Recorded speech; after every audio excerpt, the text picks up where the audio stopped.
welcome back to Budget with Becca. In this video, we are going to talk about sinking funds. So first I'm going to define sinking funds and then talk about why it's been so successful with me. So sinking funds are little mini savings accounts that you set up in your sinking fund envelopes or in your bank account that for little upcoming costs that you may be aware of or that you may not be aware of.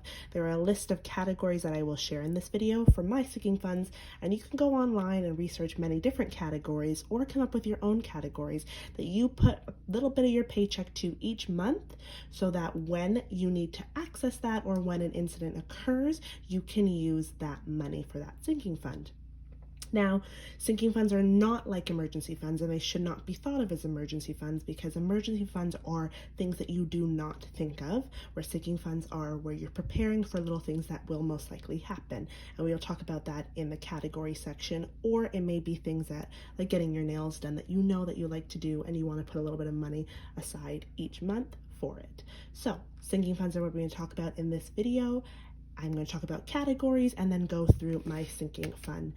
These are my sinking fund categories. These are the categories that I have come up with for my current lifestyle and my living situations. Now, these categories may differ for person to person, or they may be similar depending on where you are in your life and your living situation. So for me, I first went onto Pinterest when I was researching sinking funds, and there are lists and lists of categories that you can choose from, but you can also make up your own categories and that work for you. So I played around with my categories for a little bit because I needed to see where I need to save certain money for when I access it, and I combine like nails and beauty, I combine together because I access that around the same time. When I go get my nails done, I also go do other things for beauty. So I just added that together compared to my hair is something separate and not keeping it all under the beauty category. And I've separated some other things like car insurance and car maintenance, where some people might just have one umbrella for car. I've separated both of them. So these are my sinking fund categories. So I've got hair, nails and beauty, vacation, car insurance, gifts, Christmas, car maintenance, and miscellaneous. Now these categories will change and have changed, and they should change because it depends on your lifestyle and where you're at in your life. You may use them for years, you may only need them for a couple months, you may need to add one here and then take one out. That is okay. It is up to you and your lifestyle at the time. So for me, these are my categories. You can definitely go on to Pinterest and Google, and there are so many sinking fund categories out there.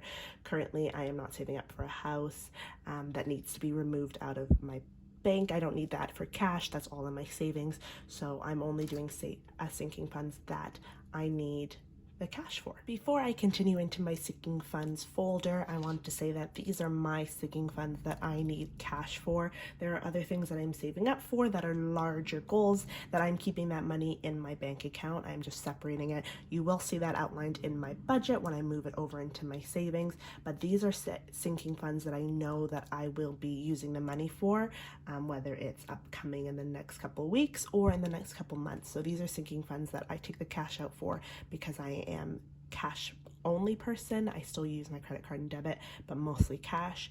And so I use this sinking funds just to keep everything organized and keep it all in this lovely little folder here. So when I first started my budgeting journey, this is the first purchase I made because I went to the cash envelope system. I don't use the envelopes anymore, and when I stuff my cash envelope / files, I will show you that I have removed some of the full envelopes, that I used to use in my wallet, but this is where I keep all my main envelopes in this lovely little folder here, and I love it because I just keep it at my desk and I am able to take money out when I need it and check it and move things around as I see fit. So going into my folder, all my categories I mentioned are laid out in here. Now, I ordered this folder from Amazon right off the bat of my budget journey. So this folder has the envelopes that I got from that system. Now, I've been on YouTube and I've been on Instagram and everything, and there are a lot of nice envelopes, and I will most likely be spending a little of my money into getting new envelopes, but for right now, as I'm still learning the system, I'm going to use these as they haven't really fallen apart yet, and I'm enjoying just how it I don't have to spend any more money on it. So I bought this set, and I will include it in the links below. For Amazon, there are so many different colors, so many different styles of folders that you can get, and you can also use personal planner folders and then buy the envelope separate and build it yourself. But because it's such the beginning of my journey, this is what I've chosen to do. So in the front, if you saw my video on my wallet swap over, as you saw, I got a bunch of gift cards for Christmas from my students, so I keep half of them in here, the ones that I don't need access to, while the other ones are in my wallet. And then these are my sinking funds here. So I've labeled them all by their category, and behind each one is the budget sheet. So every time I get paid, which is bi-weekly, I log the date, I log the amount, and I log what's left in there. So the amount that I'm adding, and then the amount that is left in the folder. So currently in this folder, just for example, there is $30. So if I were to open this, I should check, and there is $30. So these folders I only use when I need to access them. I leave these at home. I don't bring them anywhere. They stay with me. I only access it when I know I'm going out, for example, nails and beauty. But anyway, I'm getting ahead of myself. So let's just go through the categories. So I've got miscellaneous, then my budget tracker sheet, hair, the budget tracker sheet for that, nails and beauty, budget tracker, vacation, budget tracker sheet, car insurance, the budget tracker sheet. I won't go through all of these. Gifts, the sheet, Christmas, the sheet, car maintenance. What I just want to go to is the end, because these are my folders that I used to keep in my wallet, but I was getting so frustrated with having to open them up each time while they were in my wallet. So I have put the new files, dividers that I've put in my wallet, and that works a lot better. But I'm still keeping the envelopes in here. If there's any maybe rollover money, I'll keep it in here, or if there's any other reason that I don't want to have that much cash in my wallet, I will keep them in these envelopes, and just so I can organize them with my budget sheet, because I will continue to track my budget sheets on how much money I have in those dividers compared to in the wallet. So eating out has a divider, fun money has a divider, and shopping has a divider. So these are the categories that I completely take money out for from each bi-weekly from the bank, because I put the money into either the dividers in my wallet, or I put them into these envelopes for my sinking funds. Now the last one at the back is credit cards, because sometimes I do use my credit card when I'm out, and if it has to do with maybe one of my sinking funds, then I may have not brought the envelope with me, but I decided while I'm out I'm going to do maybe my hair or my nails or something else, or I need something miscellaneous. So I have the credit card folder, and when that happens, I will take money out of one of these envelopes, put it in the credit card folder, and I will bring this to the bank when I go get my money out bi-weekly. So I take this and then I put that money back into the bank, or I just count it out of my bi-weekly money that I'm taking out of the bank, just so it balances all out. And so that's what keeps me current with my credit card, and making sure I don't roll over each month if I use it, because it follows my sinking fund categories. So there we go. That's just the example of what I do with my sinking funds, and here are the envelopes and what they look like. If you are thinking about creating your own sinking funds, you may be creating your categories with a maximum amount in mind for said category.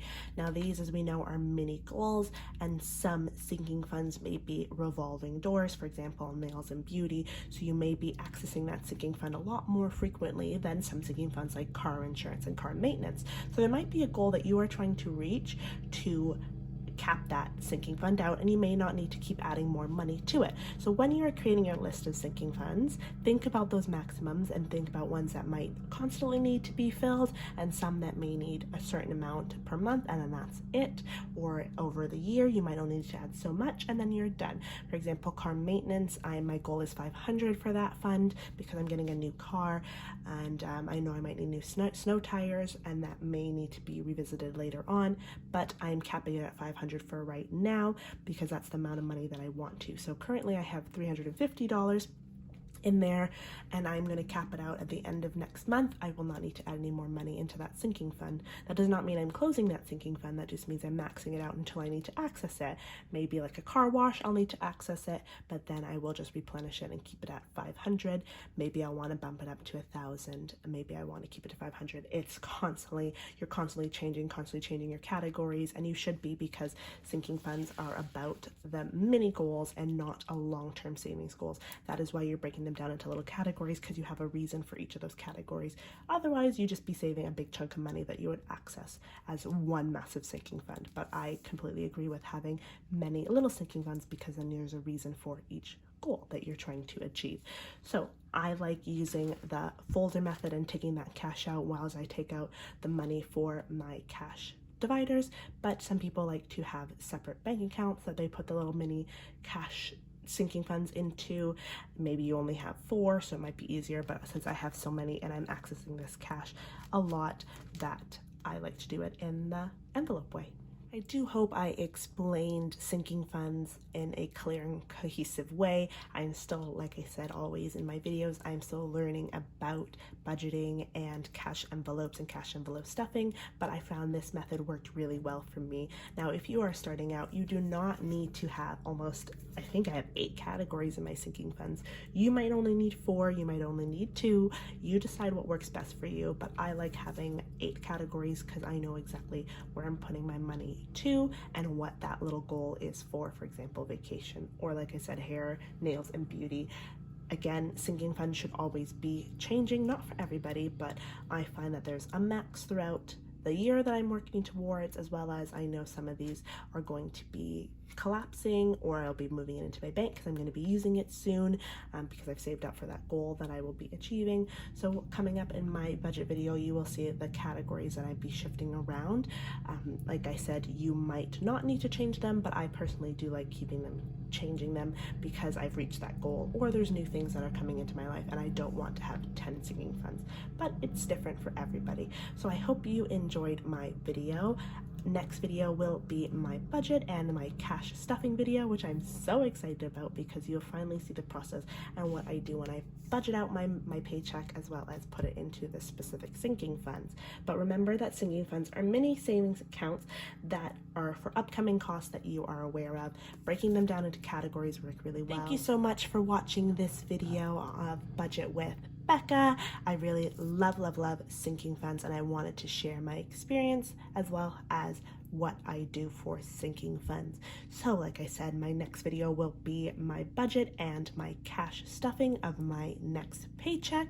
Look out for that the end of this week, and I hope you enjoyed, and if you did, please give it a thumbs up and subscribe, because I will be back with lots of budgeting videos. I have many planned that I'm so excited to share, more on cash envelopes, cash stuffing, and budgeting. So thank you so much for watching. Bye.